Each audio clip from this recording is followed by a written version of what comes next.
Okay, I just wanted to kind of wrap up P5 with just a video with some extra examples, just to kind of recap. In the other videos, we kind of built everything up kind of piece by piece. But, part of what can be a challenge sometimes is you're kind of just given polynomials to factor, not really with any respect to the order with which you've kind of learned stuff, and you just kind of have to go.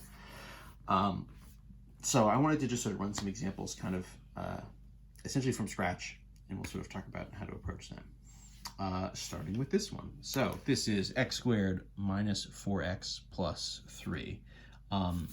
Pretty much in all these cases, right, we're going to do our ABC kind of move, right? So this is kind of A is 1, B is negative 4, and C is positive 3.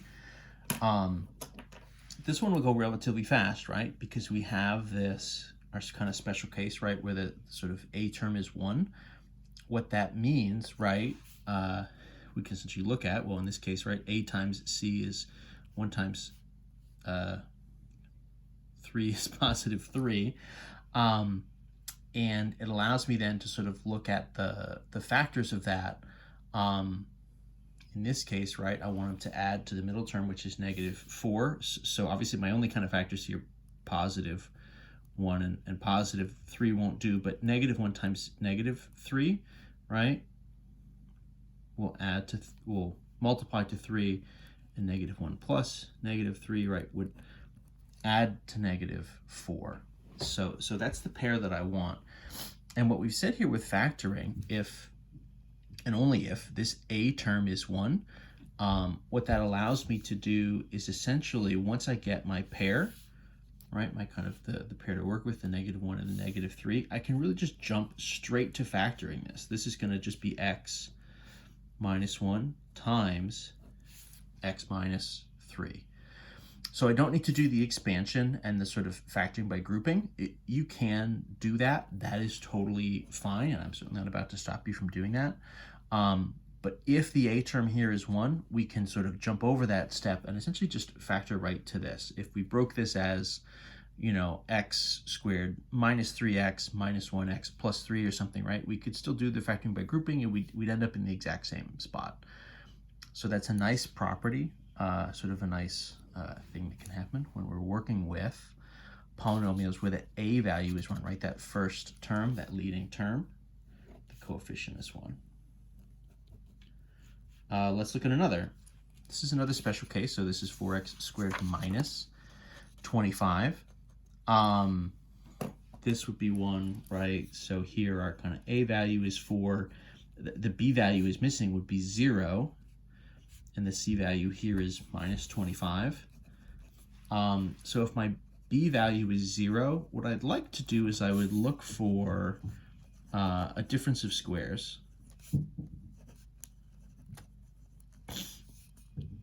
Right, and that's this factoring move, right, where if I've got kind of A plus B and A minus B, I should get this kind of A squared minus B squared. So the question is, okay, this has the right operation in between, right? It's minus. And so, what would my kind of pieces here need to be? So 4x squared, right, would be kind of 2x quantity squared minus 25 would be kind of 5 quantity squared. So this is a nice special case, right? This is going to hit our difference of squares case. So this should really be, for us, right, sort of a 2x minus 5 times a 2x plus 5.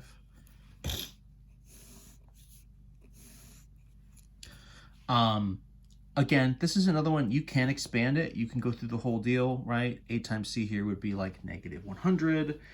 And then you'd need to say, okay, I need to multiply to negative 100. I need to sort of add to 0. You'd need to use a plus and a minus 10. You can do all that, right? Rewrite the middle term, plus 10x minus 10x. All that stuff is fine and factor by grouping. That'll work. But if you hit this form, right, if you have this nice sort of square minus square form, you can sort of jump right to it and use it, right? Saves us a little bit of time. Now, what if I take the exact same pieces, but instead I do it as addition? Well, this is not a difference of squares, right? Because in particular, it's not a difference. Difference means subtraction. So that form is not going to work. What I'm going to need to do here is go through the whole ordeal. So A is positive 4, B is 0, C is 25. So A times C here, right, would be positive 100. So I need to sum to 0. So I need to multiply to 100 and I need to add to 0. We can kind of limit a little bit the numbers we're looking at here. You know, in theory, right, obviously there's sort of 1 times 100. I mean, that's just obviously not going to do it, right? If they have to add to 0, you know, 2 and 50, whatever, 25 times 4, you could imagine it really would need to be like 10 times 10. But if you're going to add 10 and 10, that's 20, right? It's not going to be 0. The other version would be negative times negative 10. But that's negative 20. So just like none of these will work. 100 is actually one where we have a lot of different options, right? Like I said, sort of 2 and 50, right? 2 times 50, no, right? 4 times 25, no. 10 and 10, maybe that's about it, I guess. 5 times 20. Just clearly not. I mean, we needed a plus and a minus 10. If we're going to have to hit 0, the only thing that would have made sense would have been a positive and a negative 10. But because this is positive 100 and not a negative 100, right? Because this is a plus 25 rather than in the one above where it was minus, it just isn't working. And so this happens. This can happen.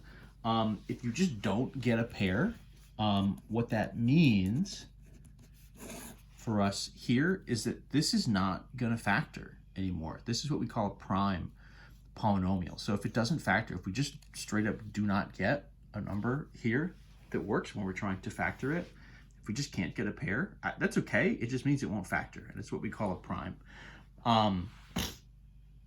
This whole setup, right? Prime, you're probably thinking, well, prime numbers, right? Aren't primes supposed to be numbers? And the answer is, yeah, primes are numbers, right? Prime numbers. What is the property for prime numbers? Well, the property is they don't really break down into smaller pieces, right? Something like 11 is a prime, right? It can't break down into any smaller factors besides just like 1 times 11. So this polynomial has the same kind of property, right? It can't be broken down into smaller chunks that would multiply together. The chunks just like don't exist. They're just like not there. And so we call that a prime. So we're using some of that same language. In the same way that we're saying, right, we're factoring a polynomial, right? You're sort of breaking it down into its factors in the same way that you would with numbers, right? Break them down into their factors, their prime factors, and go from there. What was that, 3? So let's see if we can squeeze 2 more in here. Let's do 3x cubed plus 7x squared minus 6x. So this is interesting. It's 3 terms, but it actually is a cube, a square, and then a single x. We've done some that go up to x cubed, right? Some of the original ones, the factoring by grouping examples, but those also had a number term, right? They were kind of balanced with a 2 and a 2 as far as the terms go. This just isn't.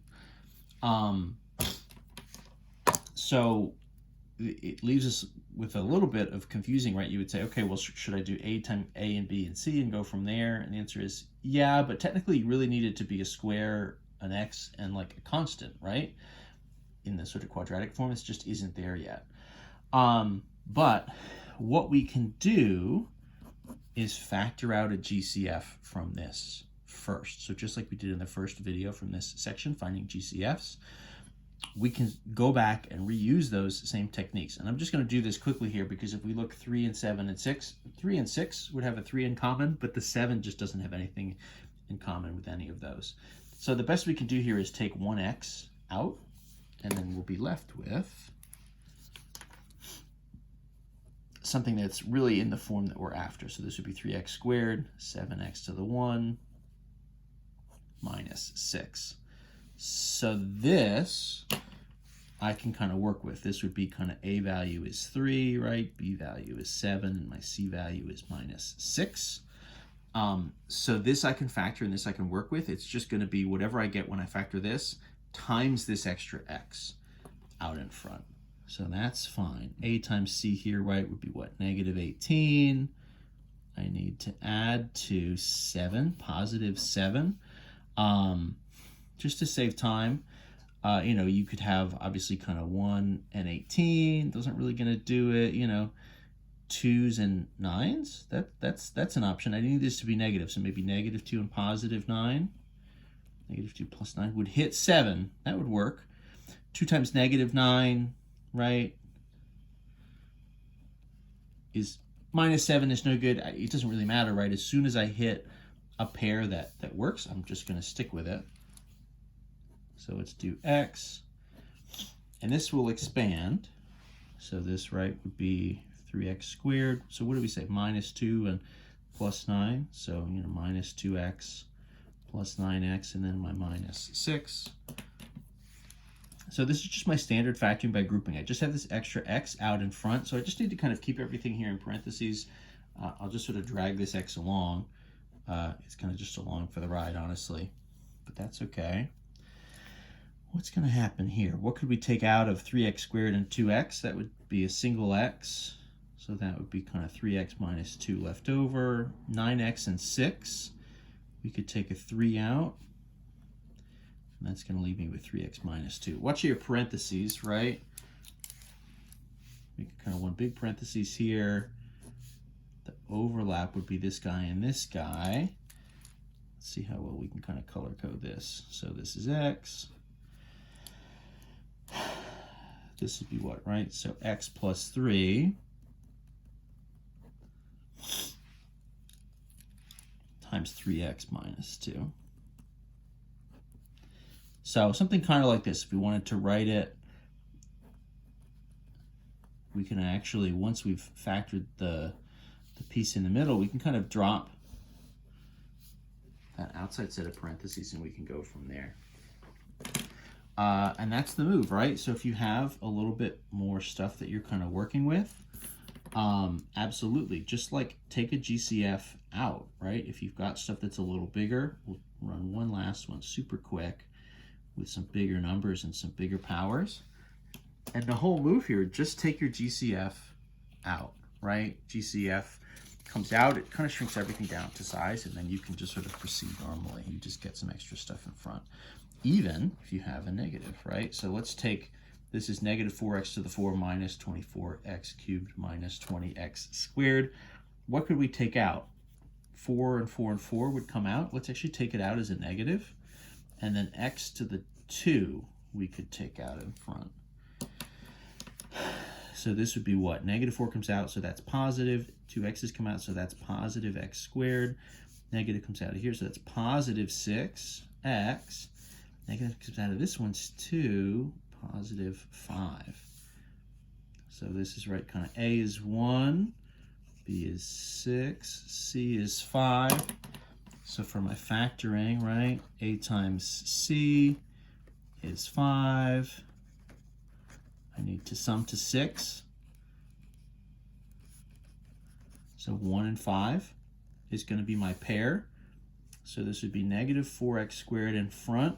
This would be x plus 1 and x plus 5, right? So when your A value is 1, we can jump right to the factoring. As soon as I know my pair, in this case positive 1 and positive 5, I can just factor it straight out. So x plus 1 and x plus 5 times my GCF in front, negative 4x squared, and I'm good to go. So there you go. So a couple extra factoring examples, a couple extra P5 examples. I think that's most of the variations that you guys will see. Obviously, let me know if you want to see some more, and I'm happy to make some more videos.